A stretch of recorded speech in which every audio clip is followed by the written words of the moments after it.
Mira, yo llevo más de 40 años en esto de recursos humanos. He visto de todo. Y hoy en 2026, cuando veo a chavales frustrados porque nadie les da oportunidad, me duele porque sé exactamente qué pedo hay ahí. Pero hay algo que me pesa en la conciencia y que necesito contar. Algo que durante décadas guardé en silencio junto con cientos de gerentes como yo. El contexto, los años dorados de la mentira corporativa. Tienes que entender primero que en los años 60, 70 y 80 en México, el sistema laboral funcionaba de una manera muy diferente. Había una cosa que se llamaba lealtad corporativa, pero no era lealtad hacia los empleados. Era lealtad entre patrones. Las empresas grandes no tenían miedo de nada. El sindicato estaba controlado. Los abogados laborales eran caros. Los procesos legales duraban años. Y lo más importante, no había Internet. No había forma de que la gente pudiera verificar nada. En esa época, en mi primera posición como gerente de recursos humanos en una empresa multinacional de telecomunicaciones, descubrí algo que cambió mi comprensión de cómo funcionaba realmente el mundo corporativo. El caso de Enrique, mi primer chantaje legal. Fue 1983. Enrique era un vendedor. Buen tipo, aparentemente. Llevaba 5 años con nosotros. Pero alguien descubrió que había estado cobrando comisiones dobles. No una vez. Sistemáticamente durante 2 años. Estamos hablando de dinero importante. Dinero que justificaba un despido inmediato. Y más que eso, justificaba una demanda. El director general estaba furioso. Quería que lo procesáramos legalmente. Quería que fuera un ejemplo.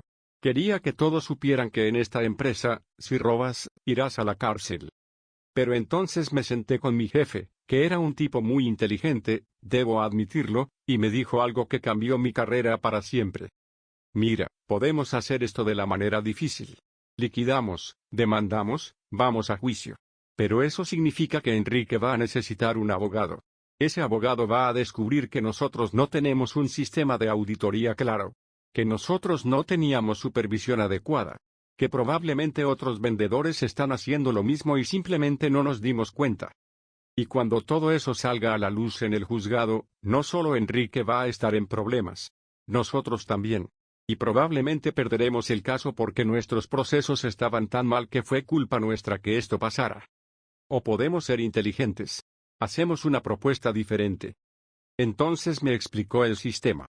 El sistema perfecto. Lo que mi jefe me enseñó ese día fue simplemente brillante en su depravación. Llamamos a Enrique a mi oficina. Yo ya tenía todo preparado. 1. Una carta de renuncia voluntaria. 2. Una carta de recomendación hermosa. 3. Un cheque por lo que legalmente le debíamos, sin los extras que un despido justificado habría implicado. La conversación fue así. Enrique, sabemos lo que hiciste. Sabemos que robaste comisiones durante 2 años. Esto es grave. Esto justifica tu despido y potencialmente acción legal en tu contra. Enrique, pálido, señor, déjame terminar. Tienes 2 opciones. Opción A, iniciamos un proceso legal formal. Te demandamos. Tú necesitarás un abogado, lo cual te costará dinero que probablemente no tienes. Esto durará meses, tal vez años. Al final, probablemente pierdas y tengas antecedentes penales. Opción B, firmas esta carta de renuncia. Ahora mismo. Voluntaria. Y a cambio, te doy esta carta de recomendación y este cheque. Enrique miró la carta de recomendación. Decía: certifico que el señor Enrique García trabajó en nuestra empresa durante 5 años, desempeñando funciones de vendedor.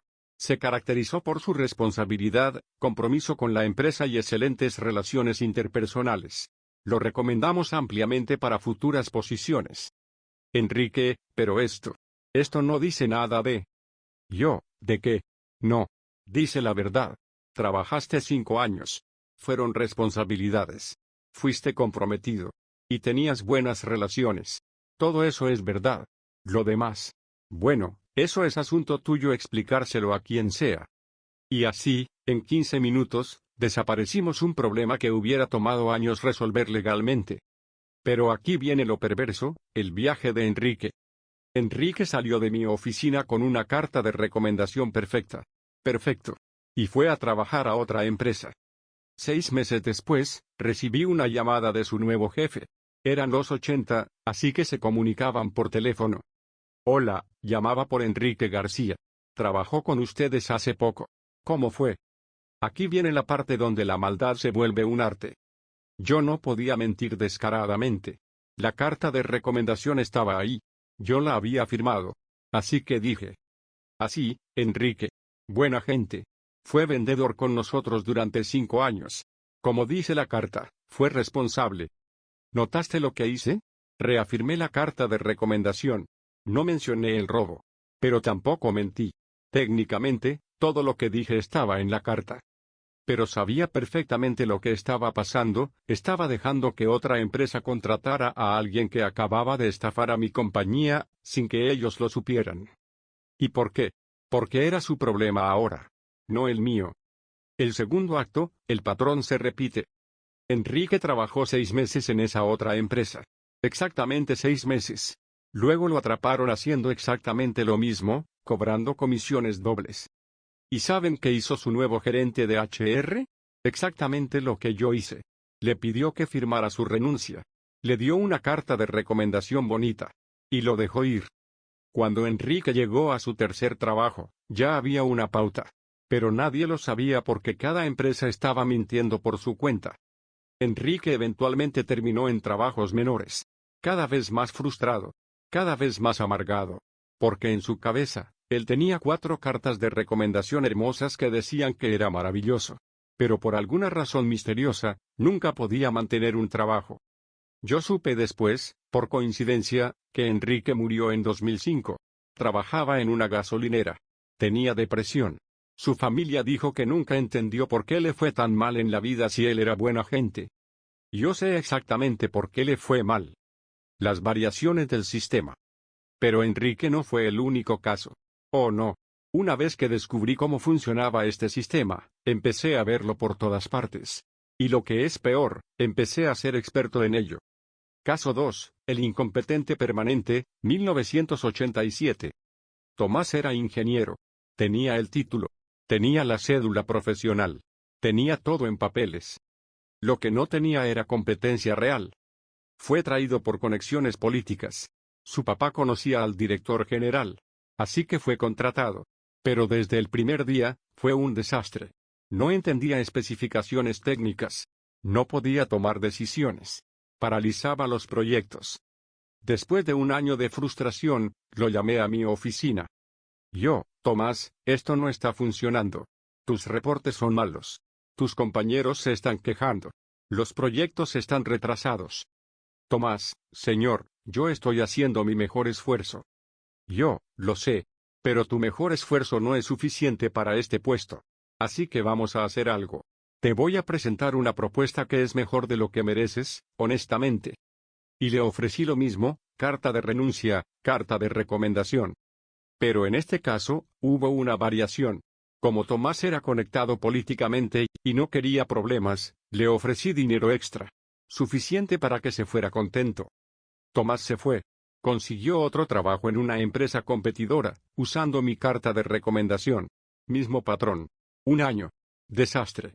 Presión para renunciar. Carta de recomendación. Pero aquí está lo perverso, cada empresa sabía que Tomás era mediocre. Pero nadie quería ser el responsable de decirlo. Porque si tú eras el gerente que contrató a un mediocre, eso reflejaba mal en ti. Pero si tú simplemente dejabas que el tipo renunciara amablemente y le dabas una buena carta, entonces técnicamente no fue culpa tuya que resultara ser un desastre. Era culpa de todos. Y responsabilidad de nadie. Caso 3, el acosador, 1992. Este fue diferente. Este fue donde el sistema realmente se volvió moralmente abominable. Ricardo era un gerente de área. Tenía poder. Tenía acceso. Y tenía un problema, acosaba sexualmente a las mujeres jóvenes de su departamento. Lo descubrimos cuando una de sus empleadas llegó llorando a mi oficina. Me contó historias. Me mostró mensajes. Era claro que esto era acoso. Era grave. Era criminal. ¿Qué hice? Llamé a mi jefe. Llamé a los abogados de la empresa. Y todos coincidieron, esto podía costar dinero.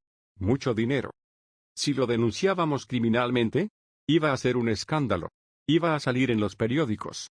La empresa iba a parecer que no tenía control. Las víctimas iban a demandar. Todos los medios iban a estar aquí. Si lo despedíamos por causa justa, Ricardo iba a contrademandar. Iba a decir que era un levantamiento de falso. Iba a darse un juicio largo y costoso. O podíamos. Llamé a Ricardo a mi oficina. Ricardo, tenemos un problema. Alguien ha levantado algunas acusaciones contra ti. Acusaciones serias. Ricardo, ¿qué acusaciones? No es necesario que entremos en detalles. Lo que importa es que esto se ha vuelto un problema. Para ti. Para la empresa. Para todos. Ricardo, pero yo no. Tienes dos opciones. Primera, vamos al procedimiento legal formal.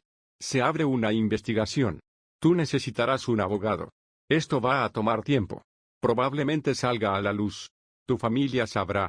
Tus amigos sabrán. Tu carrera estará destruida de todos modos, pero al menos habremos establecido un precedente. Ricardo estaba pálido. O segunda, firmas tu renuncia. Voluntaria. Ahora. Y yo te doy esta carta. Le mostré la carta de recomendación. Era hermosa. Decía que Ricardo era un líder excepcional, dedicado, con excelentes habilidades de gestión. Ricardo, pero esto no dice nada sobre. No. Es una carta de recomendación, no un compendio de toda tu vida laboral. Dice la verdad. Fuiste un buen gestor. Lo que ocurrió fuera del horario laboral, o en espacios que no documentamos, eso no está aquí. Ricardo firmó. Se fue. ¿Y saben qué pasó? Se fue a trabajar a otra empresa. Con mi carta de recomendación. Y probablemente acosó a más mujeres allá. Porque nadie le dijo que eso estaba mal. Nadie le dijo que su comportamiento tenía consecuencias. Le dimos una carta bonita y lo dejamos ir. Y la empresa se ahorró la demanda. Este caso específicamente me persigue. Porque yo le di una carta de recomendación a un acosador sexual. Y cada mujer que él acosó después de eso, tiene algo que ver conmigo. El pacto de caballeros deshonestos. Aquí es donde la historia se vuelve verdaderamente sistémica. Porque lo que yo no entendía al principio era que esto no era un accidente. Era el sistema. Cuando empecé a preguntar a otros gerentes de HR en otras empresas, descubrí que todos estaban haciendo exactamente lo mismo. Todos teníamos nuestro propio carrusel de mentiras. Alrededor de 1990, empecé a notar un patrón específico. Había cierta gente que circulaba entre las grandes empresas mexicanas. Aparecían con cartas de recomendación hermosas de empresas importantes. Se quedaban un año, máximo 2. Luego desaparecían. Un día, tomando café con otro gerente de HR en una conferencia de RRHH, le pregunté directamente. Oye, tú tuviste a Javier Morales hace unos años, ¿verdad? El otro tipo, así, buena gente. ¿De verdad? Porque aquí fue un desastre. Falsificaba reportes. Robaba tiempo. Simplemente no hacía su trabajo. El otro tipo, incómodo, bueno. Sí, nosotros también tuvimos nuestras cosas. ¿Y qué le hiciste? El otro tipo, pues, le pedimos que renunciara. Y le dimos una buena carta. Nos miramos. Y ambos entendimos. No era un accidente. Era un acuerdo tácito. Un pacto de caballeros deshonestos. Si yo no le decía a los demás que Javier Morales era un desastre, ellos no me dirían que los incompetentes que yo le mandaba eran un desastre. Era mutuo beneficio. Era un sistema de protección corporativa basado en la mentira colectiva.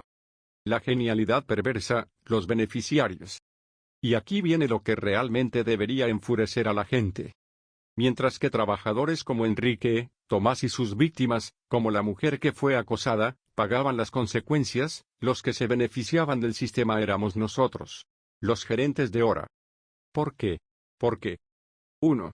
No teníamos que gastar dinero en liquidaciones completas. 2. No teníamos que pasar por procesos legales largos. 3.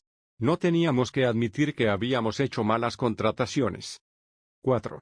Nuestros números se veían bien. 5. La empresa evitaba escándalos. En esencia, nosotros habíamos terciarizado el problema. Lo echábamos a otra empresa. Y ellos hacían exactamente lo mismo. Era un sistema perfecto de irresponsabilidad colectiva. Y lo mejor de todo, nadie podía probarlo. Nadie podía quejarse. porque formalmente, habíamos hecho todo correctamente. Las consecuencias reales, los números que nadie ve. Ahora bien, cuando miro atrás desde 2026, veo las consecuencias de ese sistema. Y son devastadoras. Consecuencia 1, una generación de trabajadores destrozados psicológicamente. Toda esa gente que circulaba con cartas de recomendación falsas, eventualmente llegó a un punto donde nadie más quería contratarla. No porque fuera mala gente, sino porque el sistema se agotó. Y entonces esos trabajadores quedaron completamente fuera del mercado laboral. Pero con algo peor que una marca laboral. Con una marca psicológica. Porque ellos no entendían por qué no podían mantener trabajos. Tenían cartas de recomendación. Tenían títulos. Tenían experiencia. ¿Por qué entonces el mundo les estaba cerrando las puertas? Algunos cayeron en depresión. Otros en alcoholismo. Otros simplemente se rindieron. Y lo que es peor, muchos culparon a su generación. Pensaron soy un fracaso. No, el sistema fue deshonesto conmigo. Consecuencia 2, la pérdida de credibilidad del mercado laboral. Para los años 2000, algo extraño estaba pasando. Las cartas de recomendación habían perdido completamente su valor. ¿Sabes por qué? Porque todos sabíamos que eran mentiras. Las universidades empezaron a exigir verificaciones de empleo directas. Las empresas empezaron a no confiar en las cartas. La gente empezó a contratar basándose más en redes personales que en documentos. ¿El resultado? Un mercado laboral más corrupto, no menos. Porque si las cartas eran inútiles, entonces lo único que importaba era quién te conocía. Y si no conocías a nadie, estabas jodido. Consecuencia 3, la normalización de la incompetencia. Y aquí está lo más insidioso, un sistema donde los gerentes de HR podían deshacerse de gente incompetente sin enfrentarla directamente creó una cultura donde la competencia simplemente no importaba. ¿Por qué esforzarse en mejorar a tus empleados si simplemente puedes presionarlos a renunciar cuando se vuelven un problema? ¿Por qué hacer una buena contratación si simplemente puedes echarlos después de un año sin consecuencias? El resultado fue que, a lo largo de las décadas, un nivel de mediocridad se filtró en todo el sistema corporativo mexicano. La gente no mejoraba. Los gerentes no aprendían a gestionar. Las empresas no invertían en desarrollo. Solo en gestión de problemas a través de la coerción. Los años 2000, el quiebre del sistema. A principios de los 2000, algo empezó a cambiar. Internet llegó. La información comenzó a ser más accesible. Las universidades empezaron a pedir verificaciones directas. Los empleadores empezaron a desconfiar de las cartas. Y lo más importante, la gente empezó a dejar comentarios en Internet. Recuerdo cuando apareció la primera plataforma donde los empleados podían comentar anónimamente sobre sus empresas. Fue aproximadamente en 2005. Y de repente, nuestra red de mentiras comenzó a romperse. Ricardo, el acosador, tuvo reviews que decían exactamente lo que era. Tomás, el ingeniero mediocre, tuvo reviews que exponían su incompetencia. Enrique, el ladrón, tuvo reviews que lo identificaban. El sistema se estaba derrumbando. Y lo que es irónico, nosotros, los gerentes de HR, fuimos algunos de los primeros en notar. Porque nuestras cartas de recomendación de repente ya no servían de nada. ¿Sabes qué pasó? Simplemente dejamos de escribirlas. Alrededor de 2010, yo mismo dejé de dar cartas de recomendación. ¿Por qué? Porque sabía que nadie las creía de todas formas. Era un documento inútil. Así que en lugar de eso, las empresas simplemente empezaron a llamar directamente. Sí, trabajó aquí. No, no puede hablar específicamente de su desempeño por privacidad. Eso se volvió el estándar. En otras palabras, regresamos al silencio. Pero sin ni siquiera la pretensión de una carta bonita. 2026, la verdad incómoda. Ahora, en 2026, la gente joven está frustrada porque 1. Las empresas no dan oportunidades reales. 2. No hay procesos de desarrollo. 3. Las cartas de recomendación no importan. 4. El mercado está saturado. 5. Los salarios de entrada son ridículos o no existen. Y todos estos problemas tienen las raíces en la corrupción de RRHH de hace 50 años. Cuando los gerentes como yo estaban montando sistemas de presión y mentira, estaban entrenando a toda una generación de empresas a no invertir en la gente. ¿Por qué invertir si simplemente podías presionar y descartar? Los argumentos que usábamos, ¿y por qué eran basura? Ahora, antes de continuar, déjame decirte los argumentos que nosotros usábamos para justificar esto. Argumento 1, es por el bien de la empresa. Mira, si iniciamos un proceso legal costoso, afecta el balance, afecta a la empresa, afecta a todos los empleos. Así que realmente estoy protegiendo el futuro de esta gente. La verdad, estábamos protegiendo nuestros bonos. Las empresas podían permitirse los procesos legales. Elegían no hacerlo porque era incómodo. Argumento 2, no es mi trabajo arreglar lo que otros empresarios hagan. Si el tipo va a otra empresa y fracasa, no es mi responsabilidad. Cada empresa debe tener sus propios procesos de evaluación. La verdad, sabíamos exactamente qué estábamos haciendo. Éramos cómplices activos de una transferencia de problemas. Argumento 3, la privacidad del empleado. No puedo revelar información confidencial sobre empleados. Es un asunto de privacidad. Eso sería irresponsable. La verdad, la privacidad se usaba como excusa para mentir. Un empleado que robó o acosó no tiene derecho a privacidad en el sentido de ocultarle a futuros empleadores lo que hizo. Argumento 4, la gente necesita segundas oportunidades. Todos merecemos una segunda oportunidad. Si le digo a todos lo que hizo, nunca podrá trabajar de nuevo. La verdad, una segunda oportunidad es decirle la verdad. Permitirle que mejore. No es darle una carta falsa y dejarlo que fracase de nuevo. La pregunta que debería haberme hecho. Hubo un momento, alrededor de 1998, cuando finalmente me hice la pregunta correcta. Si yo estuviera buscando trabajo y descubriera que el gerente de HR de mi empresa anterior le había mentido a mi empleador actual sobre mí, ¿cómo me sentiría? La respuesta era, destrozado, traicionado, furioso. Porque eso es exactamente lo que estábamos haciendo. No solo a un empleado, a todos. Pero en lugar de cambiar el sistema, simplemente detuve de pensar en ello. Y eso, honestamente, es lo que más me molesta ahora. No fue ignorancia. Fue cobardía. El verdadero costo, 40 años después. Cuando me retiré en 2023, hice un cálculo simple.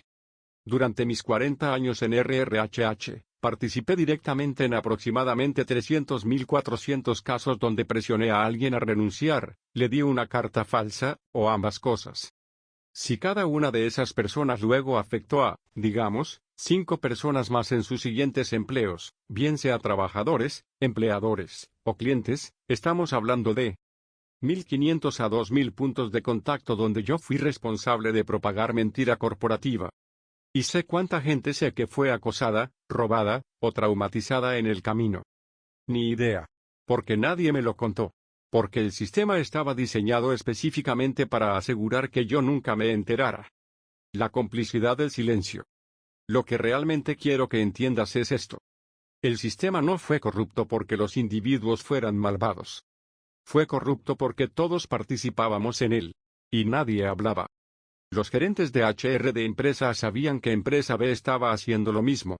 Pero nadie lo decía. Porque si lo decía, entonces tendría que admitir que él también estaba haciendo lo mismo. Los empleadores sabían que los solicitantes con cartas perfectas probablemente eran problemas enmascarados. Pero no lo decían. Porque si lo decían, tendrían que enfrentar al sistema. Los empleados sospechaban que algo andaba mal. Pero no lo decían. Porque, ¿a quién le iba a importar la queja de un fracasado? Era un acuerdo de silencio. Tácito. Pero absolutamente eficaz. 1990 segundos, cuando todo comenzó a acelerarse. En los 90 segundos, la cosa se volvió aún peor porque el desempleo real comenzó a aumentar.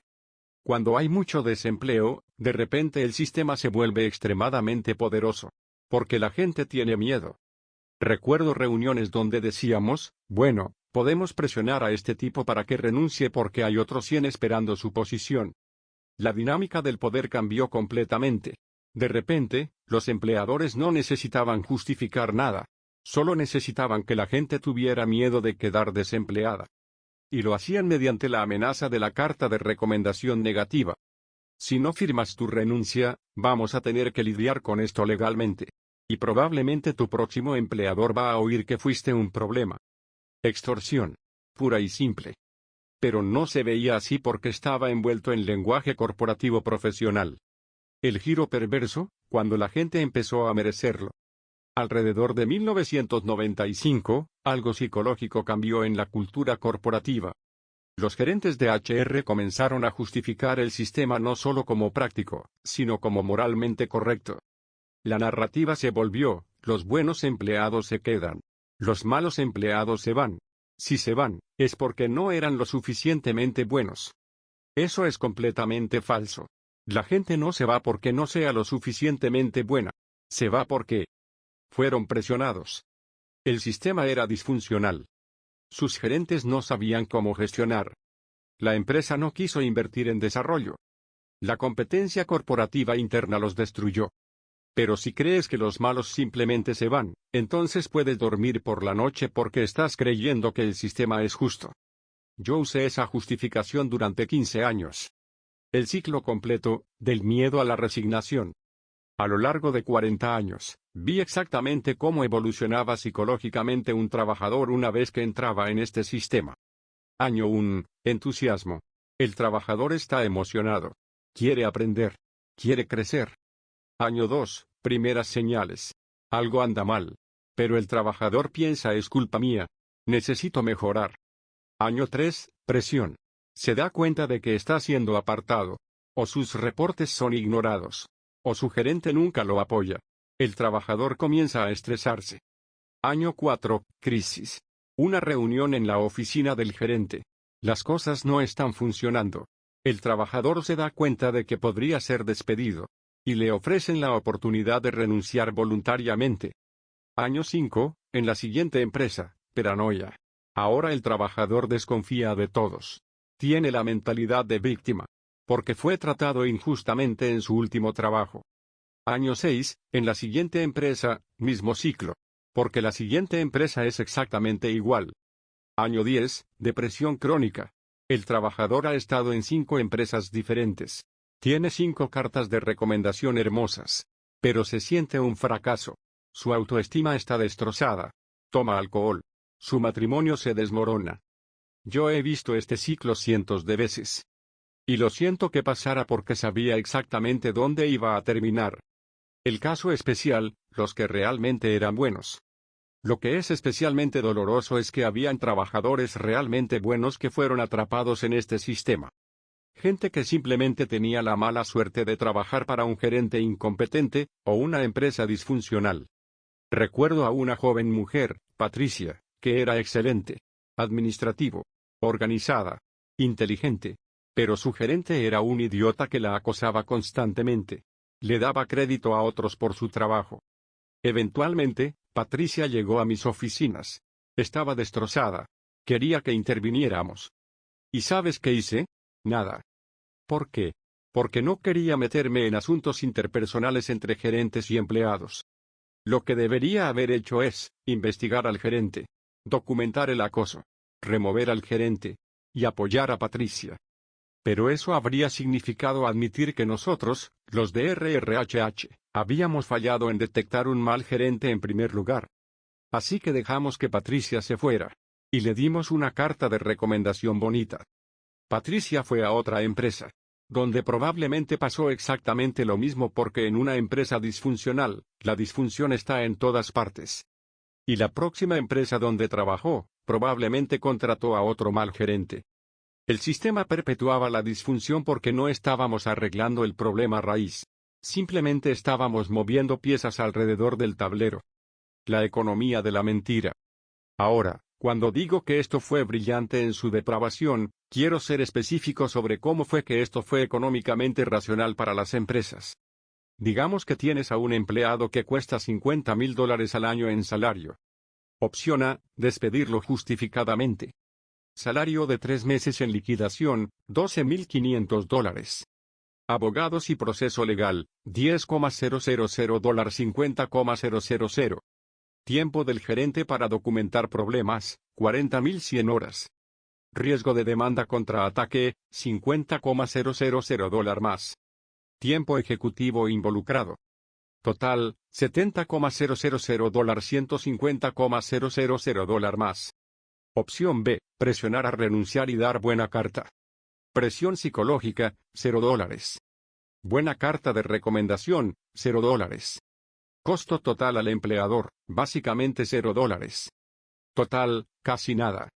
Diferencia, $70,000, $150,000 de ahorro. Entonces, ¿por qué no harías opción B? Desde una perspectiva de hoja de cálculo, es el obvio. El problema es que los costos no aparecen en la hoja de cálculo. Los costos aparecen 5 años después cuando ese empleado está deprimido. Cuando ese empleado acosador está acosando a otros. Cuando ese empleado ladrón está robando a otros. Pero esos costos no están asignados a la empresa que tomó la decisión. Están asignados a la sociedad. Y eso, mis amigos, es el corazón del problema. El papel de las universidades, que también estaban vendidas. Debo mencionar que las universidades tampoco se salvaron de esto. En los 80 y 90 segundos, las universidades en México estaban completamente en la bolsa del sector corporativo. ¿Por qué? Porque los egresados necesitaban empleos. Y si la universidad se atrevía a criticar la dinámica de empleo corporativo, las empresas simplemente dejaban de contratar a sus estudiantes. Así que las universidades enseñaban esto. El mercado laboral es competitivo. El que no se adapta, fracasa.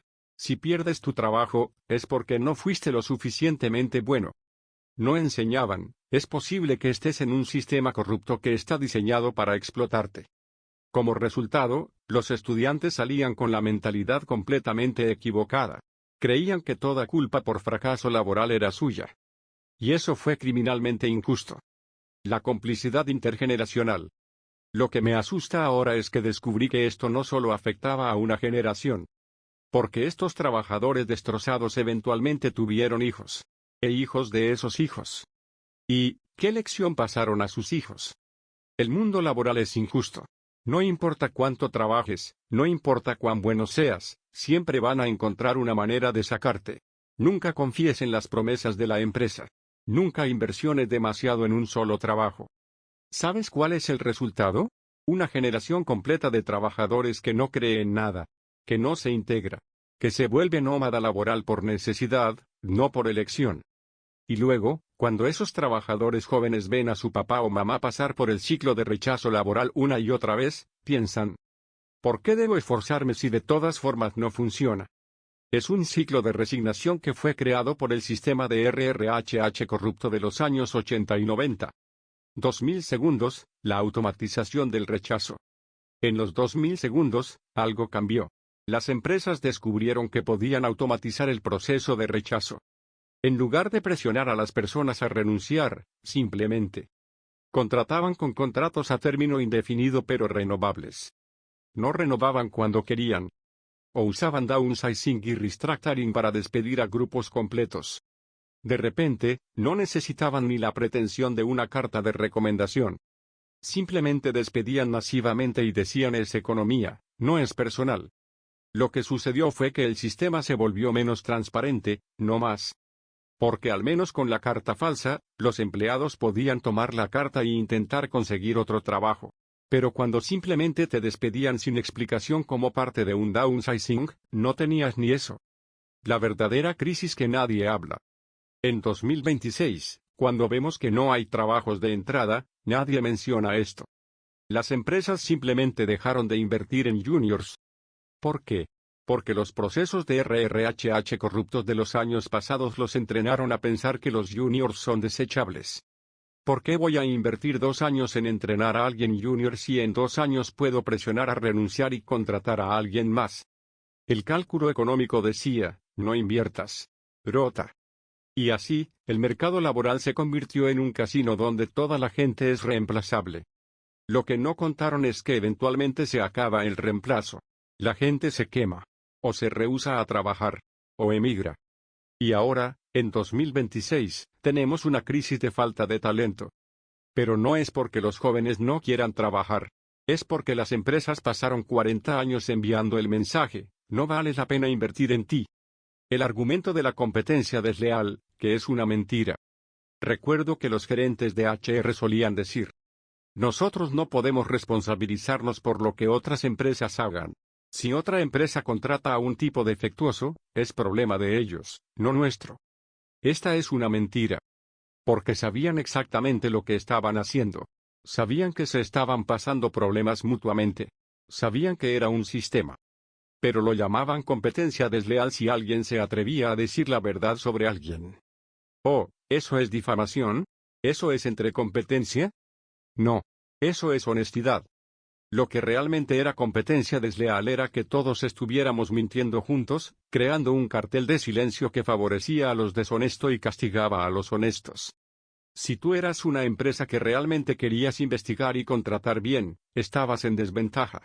Porque competías contra empresas que podían simplemente votar la gente incómoda sin costo. El sistema incentivaba la corrupción. Y castigaba la integridad. Mi cambio de corazón, ¿y por qué fue demasiado tarde? Alrededor de 2008, cuando la crisis financiera golpeó, algo cambió en mí. Vi a gente perder sus casas. Vi a gente suicidarse. Vi a familias destruirse. Todo porque el sistema de empleo no era estable o honesto. Y pensé, ¿en qué he participado? Empecé a hablar con algunos de los trabajadores que había presionado a renunciar años atrás. Busqué a gente en Facebook, que en ese entonces estaba creciendo. Y descubrí exactamente lo que sospechaba, estaban destrozados. Uno de ellos, un tipo llamado Francisco, que había presionado a renunciar en 1995, me escribió un email. Señor, no lo culpo personalmente. Pero quiero que sepa que lo que pasó en esa empresa destruyó mi vida. Pasé 15 años creyendo que era un fracaso. Que no era lo suficientemente bueno. Ahora, a los 50 años, estoy apenas reconstruyendo. Pero los años que perdí, esos no me los devuelve nadie. Ese email me afectó profundamente. Y desde ese momento, intenté cambiar. Pero cambiar cuando llevas 25 años haciendo algo mal es prácticamente imposible. Lo que hice fue: 1. Cuando presionaba a alguien a renunciar, ahora los conectaba con abogados de forma confidencial. 2. Cuando alguien me llamaba de otra empresa sobre alguien que había ido mal, decía la verdad sobre lo que pasó. 3. Intenté crear procesos de mentoría real en la empresa donde trabajaba. Pero fue como tratar de vaciar el océano con un vaso. El sistema era mucho más grande que mis acciones individuales. Lo que debería haber pasado. Si el mundo fuera justo, lo que debería haber sucedido fue: 1980, un trabajador es presionado a renunciar injustamente. En lugar de quedarse callado, va a la prensa. La historia sale. Hay escándalo. Las empresas son forzadas a cambiar.